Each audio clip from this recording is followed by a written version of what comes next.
నమస్కారం గురూజీ. శ్రీమాత్రే నమః. గురూజీ, ఇప్పుడున్న పరిస్థితుల్లో మనం ఎక్కడికైనా కంటి చూపుకు సంబంధించి హాస్పిటల్కి వెళ్ళాము అని అంటే అది చాలా వరకు తగ్గుతుందా లేదా అని చెప్పడం కూడా ఒక సందేహమే.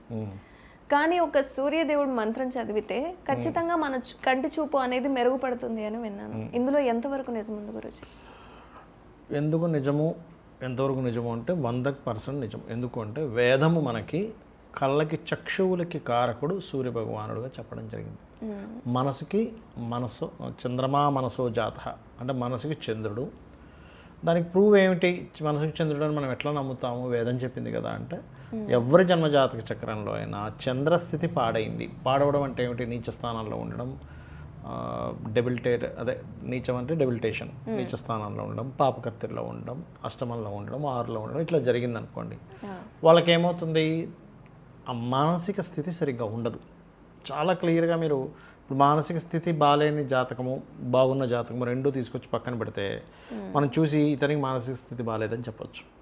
అలాగే వేదం ఏం చెప్పింది అంటే చక్షువుకి సూర్య భగవానుడు కారకుడు. ఇవాళ రేపు అందరూ చదువుకోవాలి. కేవలం కంటి ఇబ్బంది ఉన్న వాళ్ళు మాత్రమే కాదు. ఎందుకు అంటే మనకంతా మారింది లోకం. ఎలాగా? ప్రతిదీ మన ఫోను ల్యాప్టాప్లోనే పనులు అవుతున్నాయి.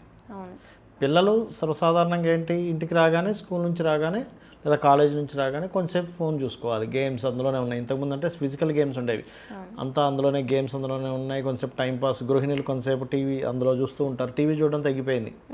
ఫోన్లోనే రకరకాల వంటకాలు కావచ్చు, సీరియల్స్ కావచ్చు, రకరకాలు చూస్తూ ఉంటారు. కొంతవరకు లిమిట్ వరకు ఏమవ్వదు మన కంటికి. కానీ ఓవర్గా చూస్తున్నాం అనుకోండి, కంటికి ఇబ్బంది వస్తూ ఉంటుంది. మరి అలాంటప్పుడు మన కళ్ళకి ఇబ్బంది కలగకుండా ఉండాలంటే ది బెస్ట్ రెమెడీ ఈజ్ సూర్య ఉపాసన.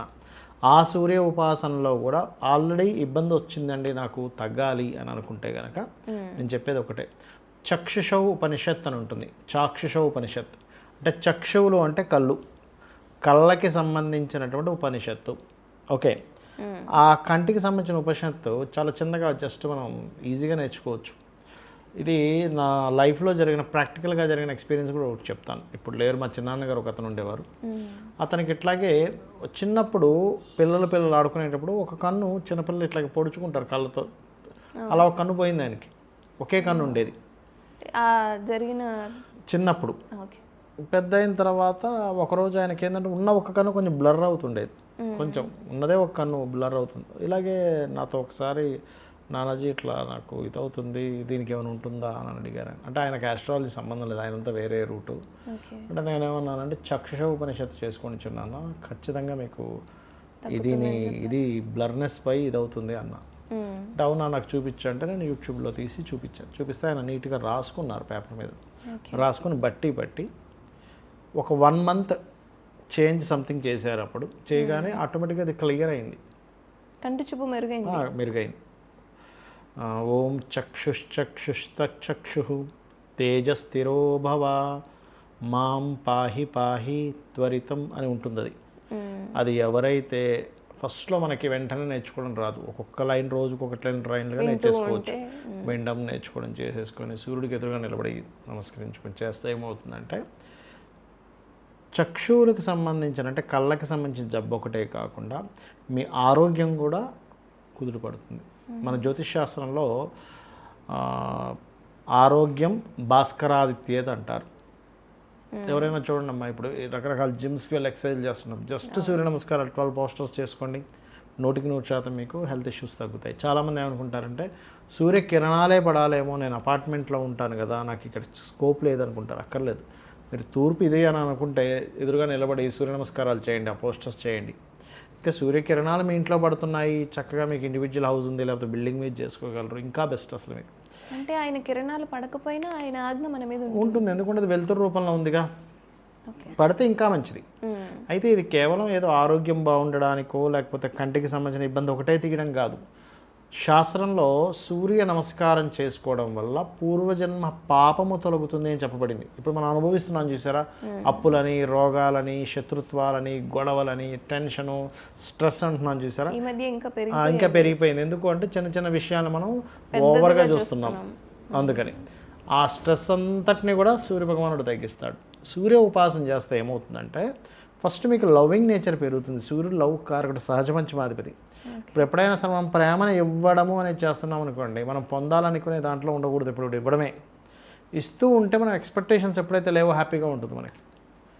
జీరో ఎక్స్పెక్టేషన్స్, హ్యాపీ లైఫ్, గుర్తుపెట్టుకోండి. సో ఇవ్వడమే జస్ట్ అంటే ఎట్లా ప్రతి ఒక్కరిని ప్రేమగా పలకరించడం. వాళ్ళు నన్ను పలకరించలేదు, సంబంధం లేదు, నేను ప్రేమగా పలకరిస్తా. వాళ్ళకి ఏదైనా గిఫ్ట్ నేను ఇస్తాను, నాకు వాళ్ళ దగ్గర నుంచి రావాలని రూల్ లేదు. ఉంటే ఇస్తా, లేకపోతే లేదు, లేకపోతే మంచి పలకరింపు. నా ఇంటికి వస్తే టీ ఇస్తాను, ఇంటికి వస్తే నాకు ఇవ్వాలని నేనేం ఎక్స్పెక్ట్ చేయను. ఎక్స్పెక్టేషన్స్ వల్ల అన్నీ జరుగుతాయి. సో సూర్య ఉపాసన దీన్ని ఇస్తుంది మీకు ఫస్ట్. అంటే ఓన్లీ ఇస్తూ పో, నువ్వేదైనా ఎక్స్పెక్ట్ చేయకు. సూర్య భగవానుడు ఏంటమ్మా వెళ్తురు ఇస్తూనే ఉంటాడు, ఆయన ఏమి ఎక్స్పెక్ట్ చేయడు మన దగ్గర నుంచి.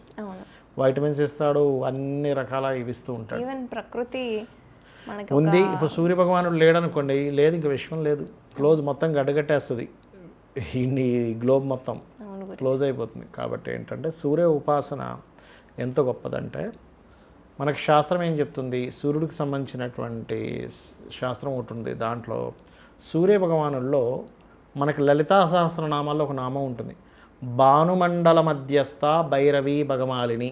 అంటే భానుమండలం, భానుము అంటే సూర్యుడు, మధ్యలో ఉన్నదట అమ్మవారు, భానుమండల మధ్యస్థ భైరవి భగమాలిని. అదేవిధంగా సూర్యుల్లో సప్త ఋషులు ఉన్నారట, నారాయణుడు ఉన్నాడు. నువ్వు ఈ శివలింగం లేదు నీకు దగ్గరలో, కానీ శివుడికి అభిషేకం చేయాలనుకుంటున్నావు, నువ్వు చక్కగా సూర్యభగవానుడి ముందు చూసి చక్కగా నీళ్ళు తీసుకొని సూర్యుడి మీద ఇలా పోస్తే లింగం మీద అభిషేకం చేసినట్టే. అప్సరసలు ఉంటారు సూర్యుల్లో, తెలుసా మీకు? పితృదేవతలు ఉంటారు, అప్సరసలు ఉంటారు, నాగులు, యక్షువులు, గంధర్వులు అందరూ సూర్యుల్లో ఉంటారు. అంటే మీరు కనుక వాటర్ తీసుకొని ఒకసారి ఇలా చూసి, స్వామి నీలో ఉన్నటువంటి అమ్మవారికి, నీలో ఉన్న ఈశ్వరుడికి, నీలో ఉన్న విష్ణువుకి, నీలో ఉన్నటువంటి గంధర్వులకి, సప్తఋషులకి, నాగులకి, యక్షులకి, మన పితృదేవతలందరికీ, నీలో ఉన్న వాళ్ళందరికీ నేను నమస్కరిస్తున్నాను అనుకొని ఇలా నీళ్ళు కనుక మీరు పోసారంటే వాళ్ళందరి అనుగ్రహము 100% మీకు వస్తుంది. వాళ్ళ అనుగ్రహం కనుక మనకుంటే ఎక్కడ ఇబ్బంది ఉండదు. గణపతి అందులోనే ఉన్నాడుగా, ఆటంకం ఉండదు. అమ్మవారు అందులోనే ఉంది, శక్తి ఉంటుంది, స్కందుడు అందులోనే ఉన్నాడు, అందరూ అందులో ఉన్నారు. కాబట్టి ఈ రకంగా చేసుకోవాలి. ఇంక మనం ఇంకా ఏదో డౌట్ పడాల్సిన పని లేదు, నేను ఆ పూజ చేయలేదు, ఈ పూజ చేయలేదు, ఏం అక్కర్లేదు, సూర్యుడికి చేసుకుంటే చాలు. చాలా చక్కటి అంశాలను మాతో పంచుకున్నారు గురించి. శ్రీమాత్రే నమః.